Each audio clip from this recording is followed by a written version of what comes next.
Yo, what up, though, fellas? What's going on, man? What's going on, man?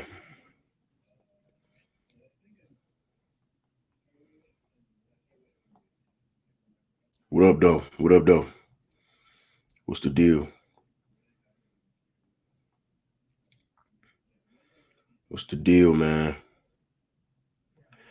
I got about I got about 40 minutes before I head out and go to the gym. I figured I'd hop on here real quick and talk about the way I train because I think it's a lot of confusion, because of a lack of explanation on my part. Oftentimes when people ask me, how do I train? What do I train? I just, just because I assume a lot of stuff is self-explanatory when it's really not.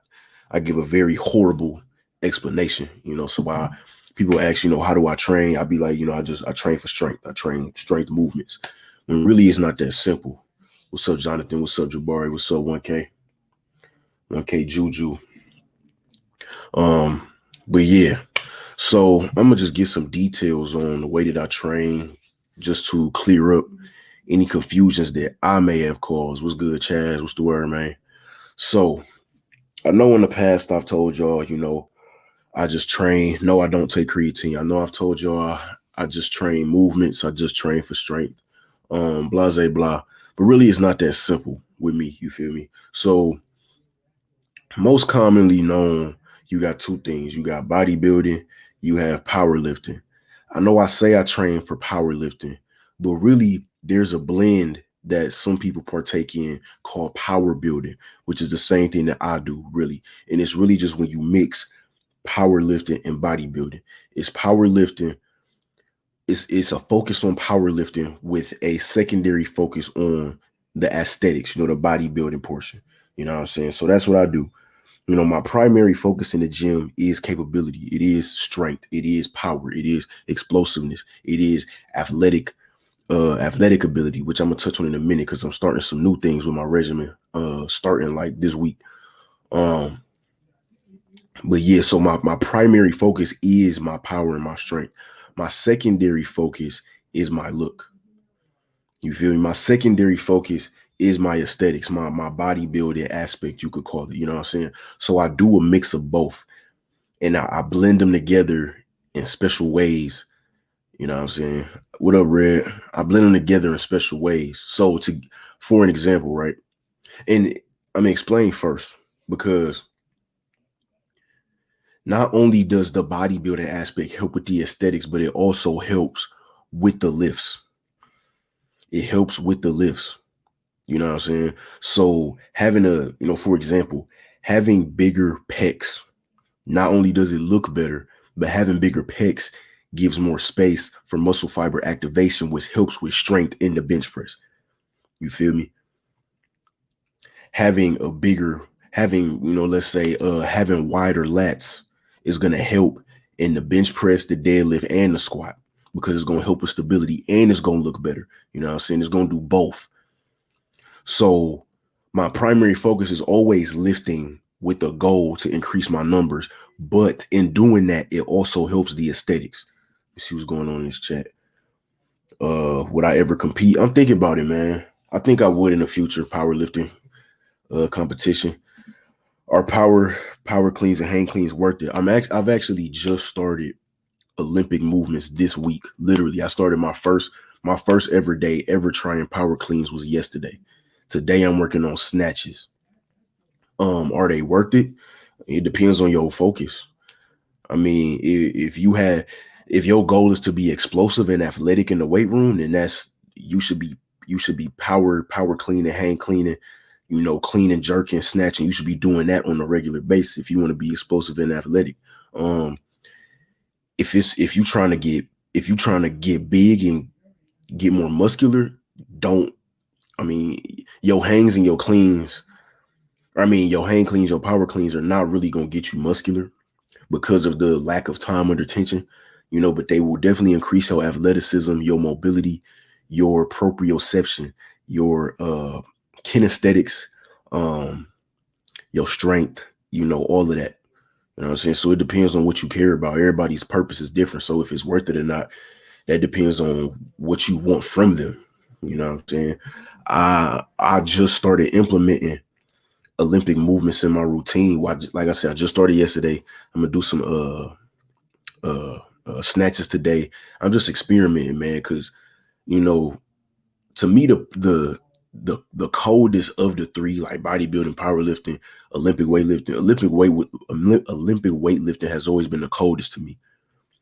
You know what I'm saying? Because it's so much, it's grace and power at the same time. You know, a clean and jerk, you know, they come from the ground, they hoist it up and they jerk it up. Like that's like in it 400, 500 pounds.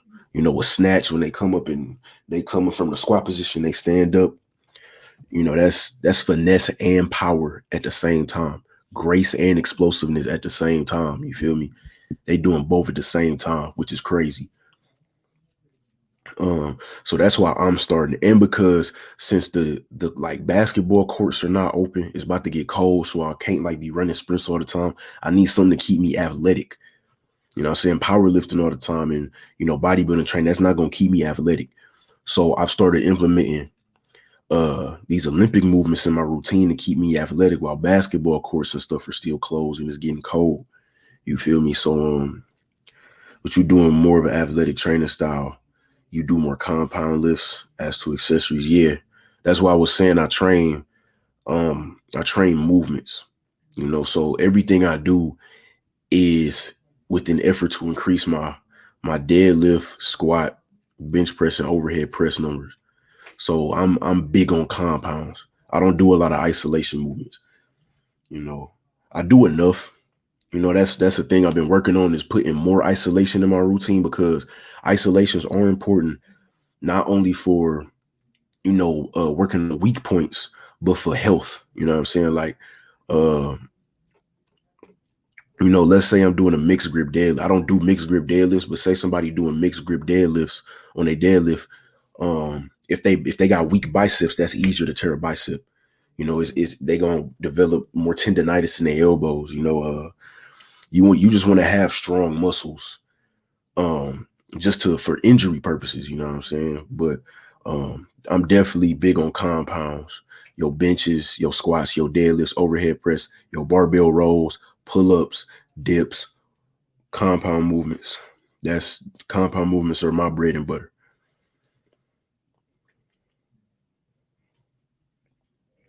Um, so the way that I mix powerlifting and bodybuilding and now incorporating Olympic movements, um, it sounds very convoluted, but it's just you have to, well, not you. I'm focusing on, first of all, I go to the gym at a high frequency. I'm working out 5 times a day minimum. I mean, 5 times a week minimum, not a day. I'll be dead. I'm working out 5 times a week. You know what I'm saying? So I'm able to spread my volume throughout the week, right? So for example, today I'm looking at my workout right now on my TV screen. What's up, Forrest? What's up, Joshua Trim? What's good, Alex? I'm a read y'all what I'm doing today for my workout, right? So today I have snatch in a snatch position, front raise to stands. You know, 4 sets of 3 and 2. You probably don't know what that means. It's a lot of words. And then second after that, I'm doing high bar squats. I'm doing 3 sets. Well, I'm doing three meta sets of 3 sets of 4, 3, 2. So I'm doing three. So the first set of high bar squats, I'm doing a set of 4 at 75%, a set of 3 at 80%, a set of 2 at 85%. Then I'm gonna strip it down, do another set of 4 at 77%, then 3 at 82%, then 2 at 87%. Strip it back down a little bit, then do a set of 4 at 79%, then 3 at 84%, then 2 at 89%. So in total, I'm doing what? So in total, I'm doing 27 high bar squats, but I'm getting that volume. So I'm getting that hypertrophy and I'm increasing my strength because I'm going to tell y'all when I've always known that my lower back and my posterior chain, so my back, my glutes, my hams, but really my lower back is way stronger than my quads. If you don't know what quads are, that's just like the front of your thighs. So my lower back is much stronger than my quads, which is why I have advanced deadlift numbers and intermediate squat numbers. My max deadlift back in March was 495. It's probably somewhere in the 510 range now. But my max squat is like 320. You know what I'm saying? And it's reasons for that, but my lower back is much stronger than my quads. So I'm taking a break from the deadlift, so maybe 2 or 3 months, and I'm squatting every day I go in the gym from here maybe to like January or February. So I'm focusing on high bar squats and front squats to really get my quads bigger and stronger.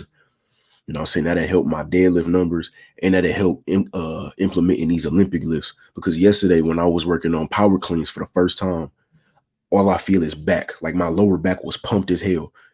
I didn't feel no quads, no hamstrings, no glutes. And that's because my lower back is so strong from doing so many deadlifts over the years. You know what I'm saying? I've told y'all before, I went like 2 years without squatting because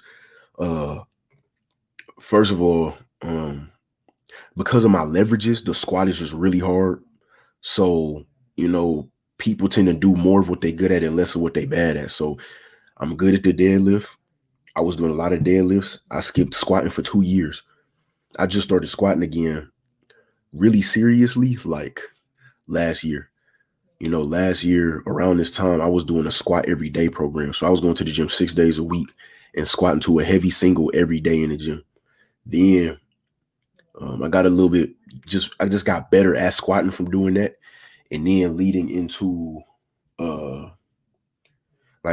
January of last year, I just started monitoring my squat better. But then, COVID hit, gyms closed. So I'm really just getting back into squatting like 2 months ago. So in the effort to increase my squat because it's so trash and strengthen my quads, I'm doing a lot of high bar squats, a lot of front squats. You said any reason why you don't take creatine if your goal is progressive overloading? Well, creatine don't have nothing to do with progressive overload. Creatine is a good supplement to use. Creatine is one of the highest researched supplements in the strength sport community. It's just I just never took it. It's not really a reason why. It's just I'll try it one day for sure. It's just I just never really thought about trying it. I'm gonna try it one day though, because you hear a lot of good things about creatine, and it's natural. It's in our food. It's in our bodies. But when you supplement it, it has a lot of benefits to it. It's just something that I never really thought about getting for real. So I noticed you usually do a standard lift. Do you ever focus on sumo deadlifts? I don't do sumo deadlifts at all. Because personally for me, my leverage is the sumo hurt. It kills my hips because I have really long femurs. If you don't know what femurs are, it's basically your thigh bone. I have really long femurs. So because of that, the sumo deadlift kills my hips. Like I don't, and I don't like the sumo. Like it's not sweet to me at all. Like, much respect to people who sumo deadlift. That's a whole different skill in its own. But to me, the sumo deadlift is not even fun. Like, it's not sweet to me. I'm a conventional deadlifter. That's what I'm good at. That's what I like.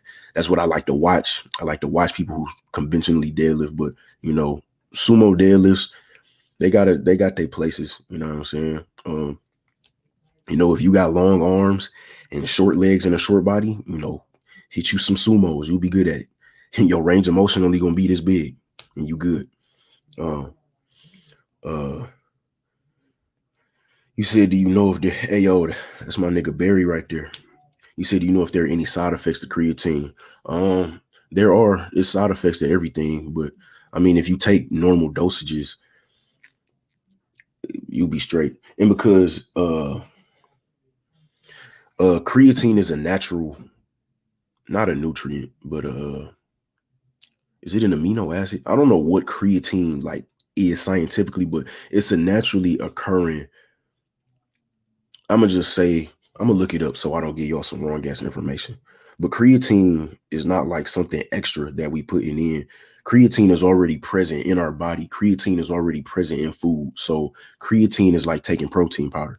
So side effects to creatine, I mean, if you taking way too much, then I mean it could be some possible ramifications, but you're not. It's not really like gonna be no crazy side effects. Um, how long do I rest between sets? Very short because I have a very high work capacity, which is something that's very important.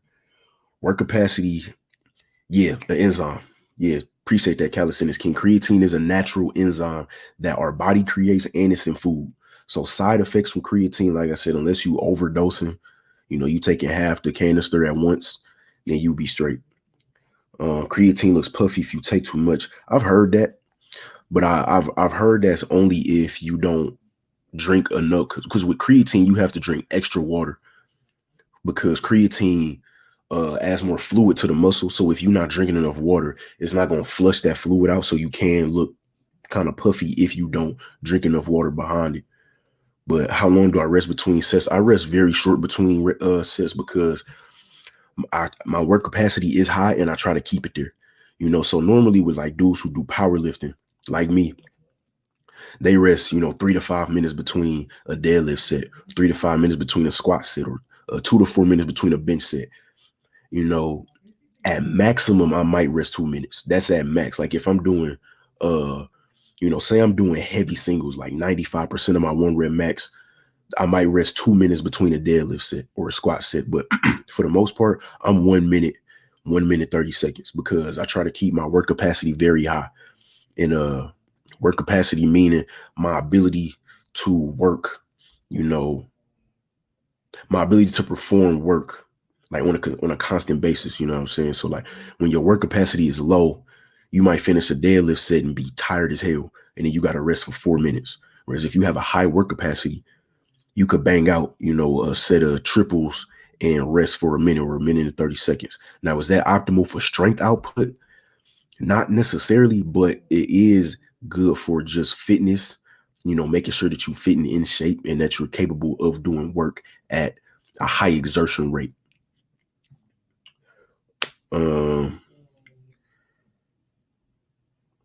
Yeah, that's what it is. You gain water weight on creatine, but you just gotta drink enough water with it. It's a lot of people that don't get water weight on creatine, and that's why, that's why some people say you gotta cycle creatine because if you don't take the proper ramifications when you take it, it'll make you puffy. Now, some people like the puffy look, so they'll be like, oh, I gotta cycle it because I gotta keep the puffy look because eventually it'll go away or whatever. But that's not entirely necessary. Um, do I take maca root? Yeah, I take maca root. Once I run out though, I'm gonna stop just because um I don't see any benefits from it. I've been taking it for like a year, off and on. It's maca root is an adaptogen, so you have to cycle on and off of it because your body will get used to it. I've taken it on and off for like a year or a year and a half, and I don't really see no difference from it. Like it's cool to take, but and it's not hella expensive, But I don't see no difference from it. But that's my experience. A lot of dudes love maca root. A lot of dudes highly encourage maca root. But that's just me. That's just me.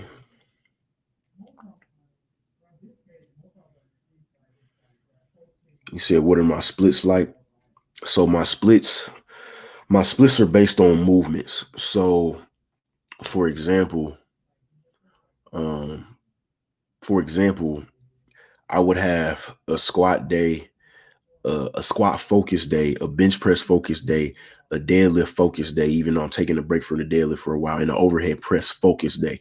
I try to hit every muscle every day, but now that I'm implementing these new Olympic lifts, I'm changing the way I do things.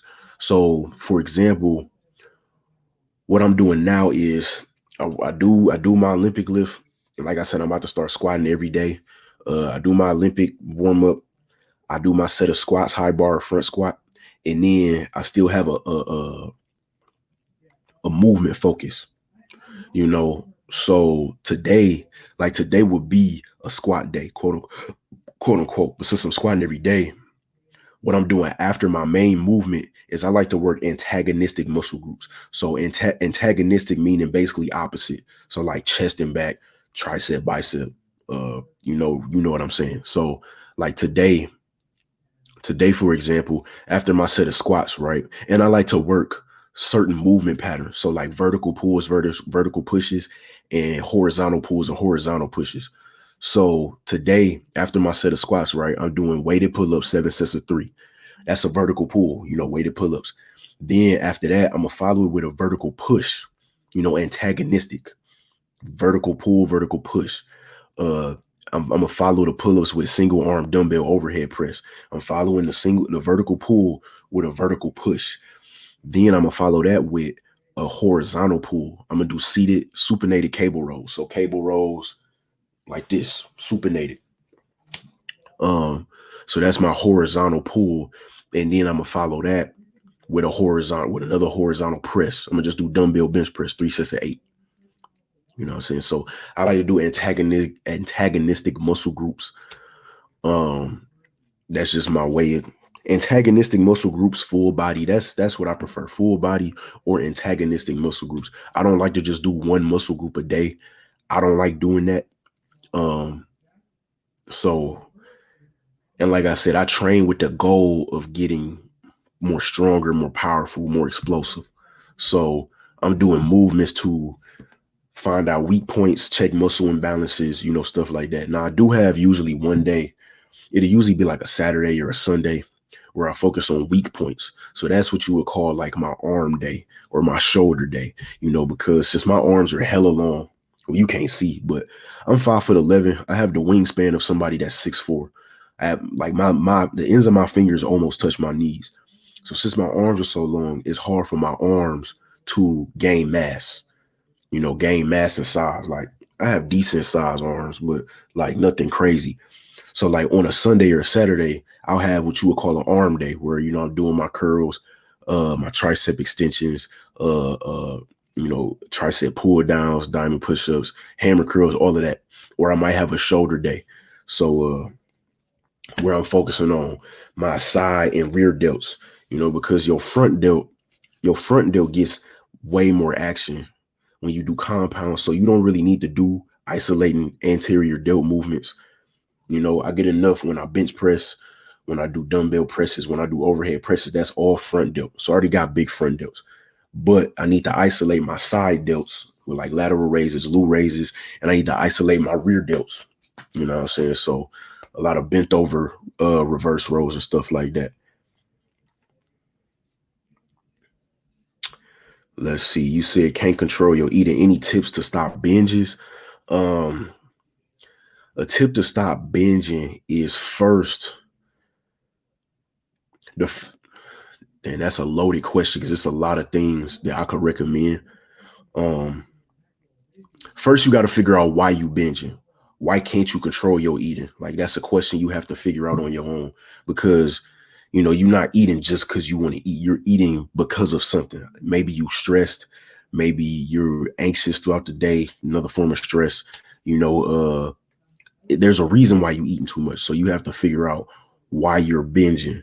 Meaning when you figure that out, find some way to fix it. I'm not a mental health professional, so I can't give you no hard advice. But when you figure out why you binge and try to fix it, and then set up your eating habits through the week. A lot of people they want to remedy their eating habits, but then they still want to have the food that they binge on in the house. Like me, when you check my refrigerator and you check my cupboards, only stuff I have in there is stuff that I'm gonna eat through the week. I don't have snacks. I don't have stuff like, oh, I'm gonna eat this on the weekends. Like I don't have that because I have a fat person brain. My appetite is humongous, so I don't keep stuff like that in there because I know I'm gonna eat it.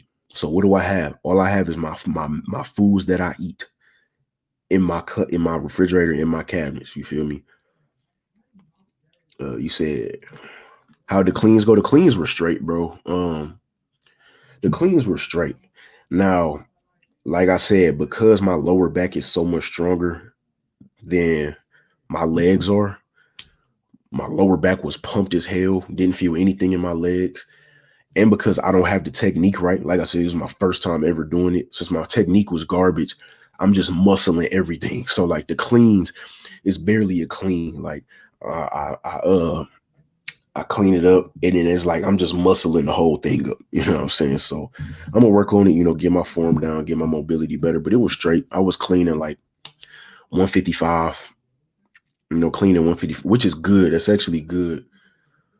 But because I was just muscling it up and down, I don't necessarily count that like that.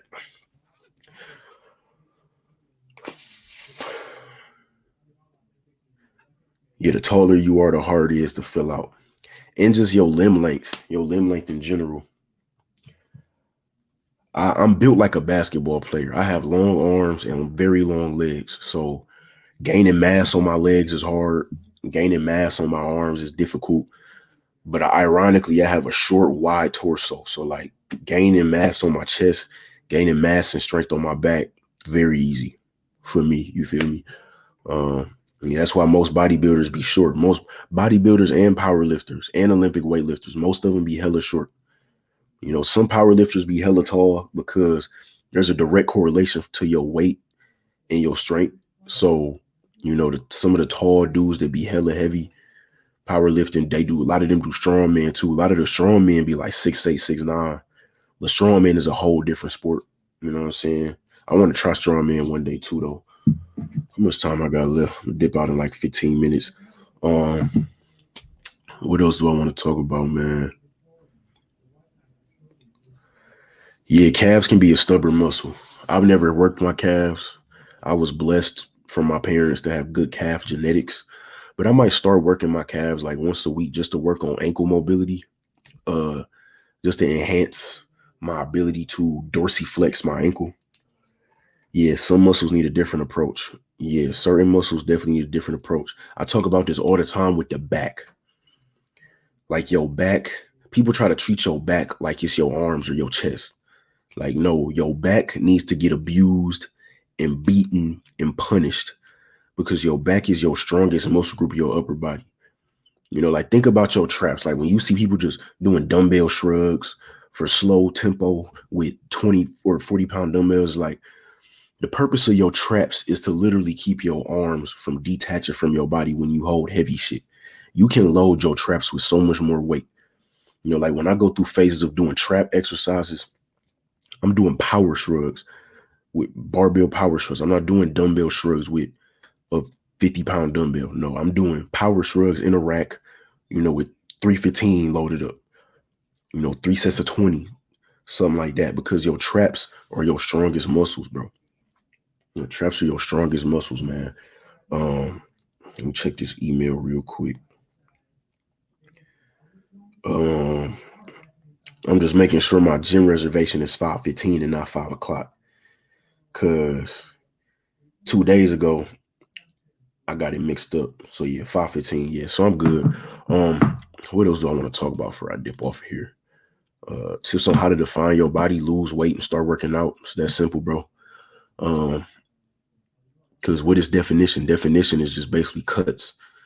Not cuts necessarily, but having lines. Basically, it's having lines. So you gotta lose weight to see the lines. You gotta build muscle to build the lines. You know what I'm saying? So lose some weight, build some muscle. Or if you don't know how to lose no weight, just you gotta build some muscle, bro. Build some size. Build some mass. Mass. That's what it is. Build mass. But yeah, man, the way I train, man, it's a lot of complicated things, a lot of convoluted things, but that's just because I'm experimenting, because this is what I want to do when I get older, bro. I want to be a strength and conditioning coach. And I just like experimenting on myself, what can work, what doesn't work, what's too much, what's too little, what manipulations can I come up with, what can I create, what kind of combinations can I try and come up with that's going to work, not only for me, but then when I know it works for me, I can test it on other people. You feel me? Because that's where my passion lies. Is strength and conditioning. You feel me? So I want to be a strength and conditioning coach. I want to own my own gym. I want to do all kind of crazy shit, man. So well, it's not crazy shit. I know plenty of people who own gyms. You know what I'm saying? But that's where my heart lies. You feel me? Did I miss any questions in here? Somebody said, how long have I been lifting? I would say since I was 14, really since I was like 10. But the first time I touched a barbell was when I was 14. This was football practice, ninth grade year. I walked in the gym and I had known some dudes on the team already. I had joined kind of late. The football coach just saw me in the hallway one day and was like, "Would you ever play football?" I was like, "Fuck it, sure, why not?" So I got in the weight room. I was talking to my friends. It was weight training, before practice, and on the routine for that day was bench press. I had I had never even seen a barbell before, like a real long barbell. I had never seen a barbell in person in my life. So this is my very first time getting under the barbell at 14. They had 135 loaded up on there. Excuse me. I was already hitting my very first time bench pressing at 14. I was hitting 135. I hit it like 8 times, bro. Between 7 and 8 times. So that was and I thought that was normal, but like everybody was staring at me like what the hell? Like how long you been lifting? I was like, this is my first time. I ain't never bench pressed before. And then that's when, like in high school, my nickname was Roids because I was just naturally a strong dude. Um, I was just naturally strong, and I played all the sports. Not organized. But I was just when we would hoop, in gym or whatever, any sport, I always played it. So they always call me Roids because I was just strong. Like in I was deadlifting 3 plates when I was like 15. You feel me? All that. I was squatting. What was that? I was squatting 225 for reps when I was like 14, 15. So I was dumbbell bench pressing 90-pound dumbbells when I was 15. So I always just been a naturally strong dude. That's when I started lifting though. I had started training when I was like 8 because I've been playing basketball since I was little. So I started training when I was 8. I started boxing when I was 10, hella push-ups, pull-ups. So I had already had some strength to base up under me. Like this wasn't like I had never trained in my life and I just bench pressed 135 for 8 times. But that was my first time under a barbell. So I consider that the first time I started lifting. And I was big as hell. Like when I was in high school playing football, like when I first bench pressed at 135, I was probably like 5'7", 220 pounds.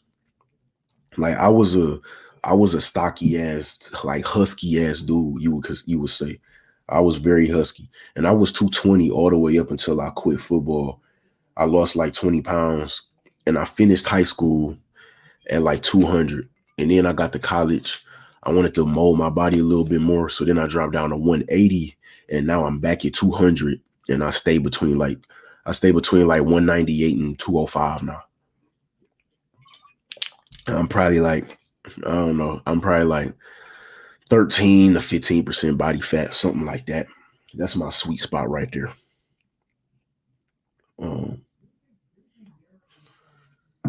yeah, 135 and 8 times is different. Yeah. And I didn't know, like I said, when I did it, I thought that's what everybody did. And everybody was staring at me like they thought I had been lifting for years or something. And it was like, no, it's my first time bench pressing. You know what I'm saying? Like I got videos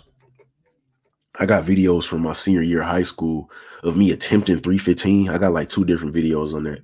And I did it both times, not by myself though. I got a little assistance like on the lockout, but I was my max bench was probably like 275, 285 my senior year of high school. You feel me? And I haven't really worked on my bench that much since. So like my max bench is still only 315, but I think that when I get my squat up to what I want it to be, I'm gonna shift my focus a little bit more to the bench. Cause my bench, like I said, I got hella long arms, so that makes the bench a little bit more difficult. But I have advanced the bench numbers, but I want it to be higher. Like I want to bench like 350. You know what I'm saying? You know, I want to squat. I don't even squat 4 plates, bro. Like my squat is shameful. My squat is shameful, bro. But that's what I'm working on it for, bro. That's why I'm about to start high bar and front squatting every day. You know, figuring out what my best position is for the squats, because my body is not built for lifting, bro. It's really not. Like my leverages, I'm built to play sports. I'm meant to play sports, but I don't play sports no more. So I'm lifting now. My body is not made for lift. I have the absolute worst leverages for lifting. I have long arms, long forearms at that. You know, long forearms at that. So long forearms makes everything more difficult. I got long legs, long femurs. Having long femurs is horrible for every lift. You know what I'm saying? So it makes all the lifts harder, but that's what I like about it. You know, I got to push through more just because I'm built the opposite of for this. You should have ever tried Olympic weightlifting. I was talking about that earlier, how just yesterday I started implementing some Olympic movements just to see. You know, I'm experimenting. Like I don't have no coach. I don't have, and Olympic movements are very technical. Like they not something that you can just really teach yourself even after years. Like you need a coach to really learn Olympic lifts, but you know, for just recreational purposes, I could teach them to myself, you know, but it's gonna take a long time though. It's gonna take a long time. Yeah, Barry, having long legs is terrible. It's terrible for the squat, bro. But my mobility is good. So I have a very pretty squat. It's just not high. I have a very pretty squat because I squat ass to grass because I'm very mobile, like in my hips and my knees. It's just I can't squat that much. But my squat is very pretty. Speaking of which, I be watching you niggas in the gym. Like when you some of y'all who do not be hitting depth, niggas be doing quarter squats, thinking they doing full squat. Like I ain't gonna say nothing, but you know, you may want to check your depth, my brother. My brother, my only. Unless you're purposely doing quarter reps, because quarter squats are much better for like speed, vertical jump. But if you squatting because you want like a big squat and you not even hitting parallel, then you need to take that weight off, take some of that weight off and work on your mobility, work on your squat. Because dudes be trying to load up 3 plates and legs shaking, no stability, they knees caving in, they got the knee valgus going on. You know what I'm saying? They wobbling back and forth. You know, they not even hitting parallel. I'm like, bro, what are you doing? Like, you gonna hurt yourself, bro. You are gonna hurt yourself if you're not hitting parallel. Same with deadlifts. People who got that rounded lower back when they do deadlifts, it's like, bro, just take some of the weight off. I got to do a live on that. Ego lifting. Ego lifting has never looked cool, bro. Ego lifting has never looked cool. Like if you deadlifting and you know your lower back is not strong enough and your thoracic spine is not strong enough to stay flexed and stay flat, don't even try to be deadlifting no heavy weight. Get your middle back stronger, get your lower back stronger, get your glutes stronger, and then you can up the weight, because otherwise you're gonna mess around and snap your spine in half. Otherwise, you're gonna snap your spine in half. You know, ego lifting is just, and another thing, bro, is unless you're using heavy ass weight, there's absolutely no reason to be slamming weights around, bro. That's probably my biggest pet peeve in the gym. It's like this was on Monday. I was in the gym and a dude was deadlifting like, I don't know, something like he was deadlifting like 365, like 3 plates and a quarter on each side. And he's slamming the weight hard as hell, like after every whip, like he on some big nigga shit. I'm like, bro, first of all, you irritating everybody. You irritating everybody. Second of all, you have no reason to be dropping the weight like you on some big nigga shit. Like it's different. It's different if a dude walk in there and he load up 6 or 7 plates and hit a deadlift. Hey, bro, you want to slam the weight? Go ahead, bro. You know, you got 600-700 pounds on there. Drop the weight as much as you want to. But if you hitting 365 and you banging weights, like, come on, bro. Like, even in my video of me, I'm about to try and find it, bro. I'm about to try and find it. Even in my video of me deadlifting 5 plates, I let that weight down so soft, it didn't make a sound. 5 plates. Didn't make one sound. Like, slamming weights has never looked cool. That shit looks so stupid. Unless it's some big boy weight that you just have to slam. There's no reason to be slamming weights, bro. I'm about to try and find this video. Because I want to show niggas, bro. No reason to be slamming weights. No reason to be slamming weights, dog. It's just loud. And it's not even like you're missing out on a lot of time under tension to be building muscle. You know, the main reason why I make sure that I let the weight down slow on a deadlift is because that's time under tension that I'm getting. You know, that's where you build the muscle at on that eccentric, man. Here we go. I'm about to pull it up. Even though y'all done seen it before, I put it in a video one time, but like if it'll load, if it'll cooperate with me.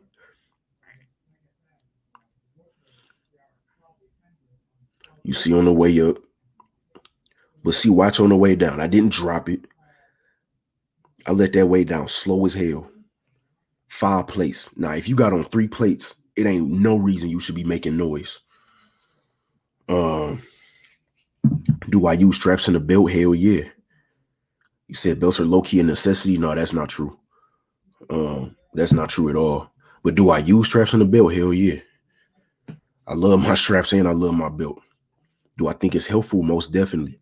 Because the only reason you wouldn't use straps is either if you just really don't want to, you know, which if that's your reason, that's your reason. But and if you a competitive power lifter, because in competitive powerlifting, straps are not illegal in competition. You either got to use alternate grip or do hook grip. You know what I'm saying? You can't use straps in a competitive powerlifting, but if you just recreational, use straps. You know, because your grip is gonna give out before your back does. You know, like my grip can only handle maybe 1 rep of 4 plates on a deadlift before my grip give out. Then I got to put my straps on. You know, or even with other movements, like even with a dumbbell row.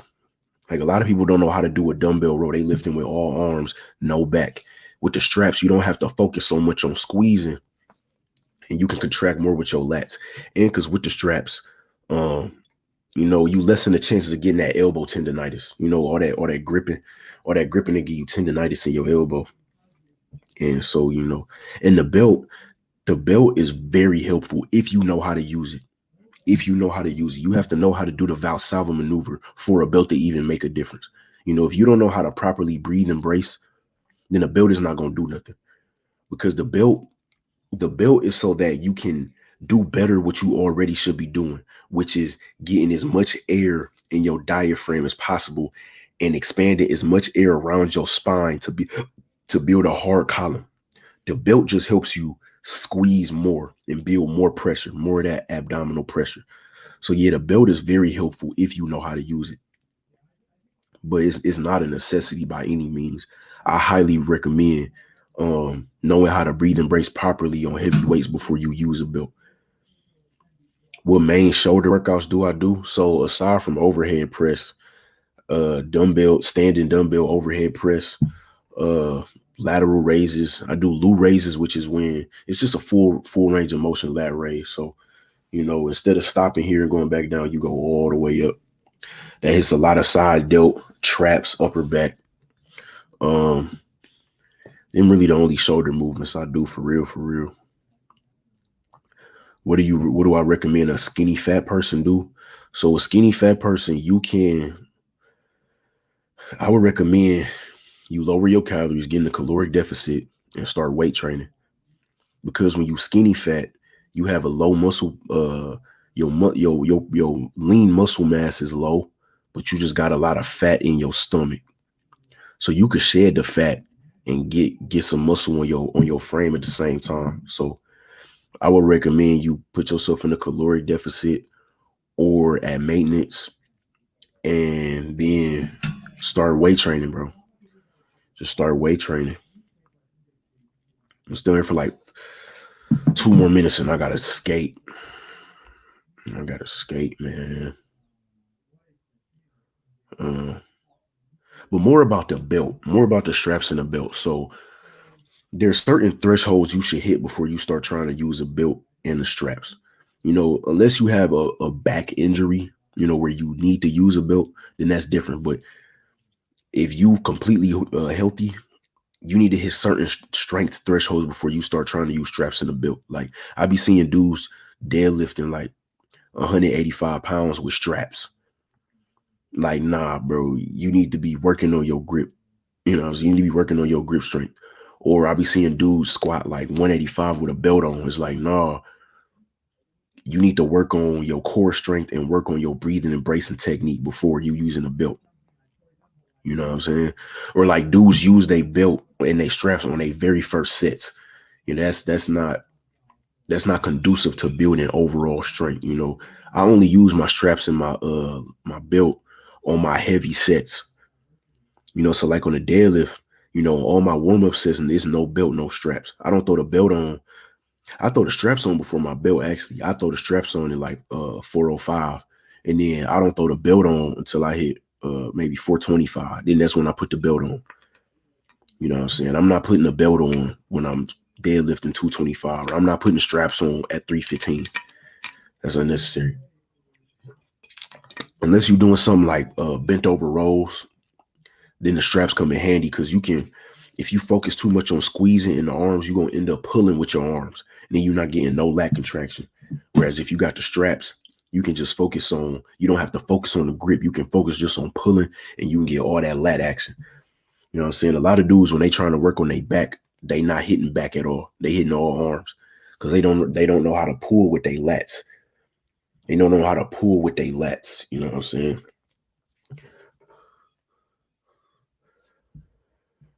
How can you get stronger without gaining huge muscle? Work on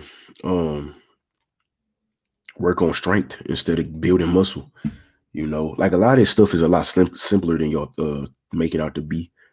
Like getting stronger without building muscle. Just make sure you're working on your strength movements. You know what I'm saying? Making sure your reps is, 6 and below, 5 and below. You know what I'm saying? And build your strength, because strength is primarily from neurological adaptation. Strength is from muscle memory and your receptors from your brain and your muscles making the same movement over and over again. Just like having muscle doesn't automatically transition to strength. That's why I don't do just strictly muscle building, bodybuilding type shit, because I don't want to be some big ass dude and I'm weak. That's pointless to me. That's pointless to me. That's pointless to me. What if your parents don't want you to go to the gym, do some calisthenics, bro? Like Barry said, you better hit them pull-ups and hit them push-ups, bro. Because you living in your parents' house, you under their rule. You gotta respect it. So get you some push-ups, pull-ups, some squats in, body weight squats. You feel me? But yeah, getting strong without gaining huge muscle. Getting strong don't give you that much muscle, bro. For real, for real. In a recreational sense. I'm not talking about if you deadlifting 600 pounds, you're not gonna be big. But I'm saying in the beginning, like getting stronger is not gonna get you huge unless you genetically if you're genetically predispositioned to, gain mass really fast, you're not gonna get hella big off gaining strength. So if you want to gain strength without gaining hella muscle, work on strength movements with strength rep ranges, power rep ranges. You know what I'm saying? That's why, like if you see most Olympic weightlifters, they not big, they not muscular for real like that. Most really good weightlifters, like Olympic weightlifters, you wouldn't even tell they lift. You would look at them and just think they some regular dude who don't even go to the gym. But then they walk up to a barbell with 250 kilos on it, which is about 500 pounds, and they doing a snatch or they clean and jerking it, because the Olympic movements, you're not building a lot of muscle because it's not a lot of time under tension.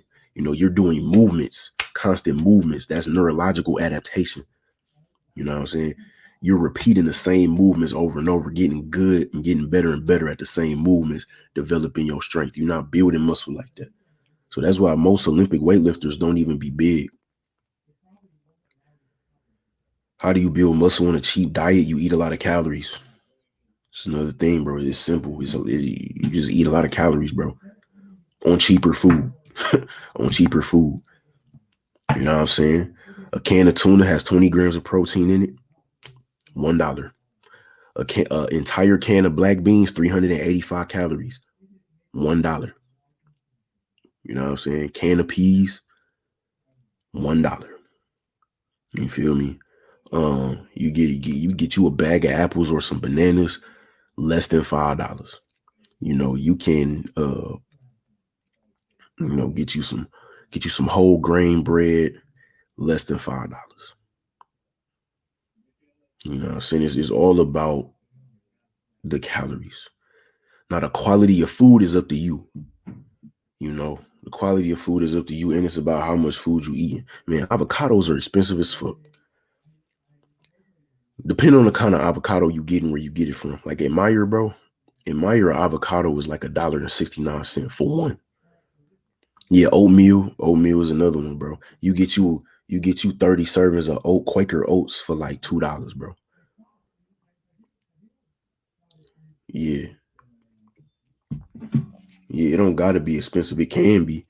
Like, bro, I pay anywhere from $60 to $100 in groceries every week.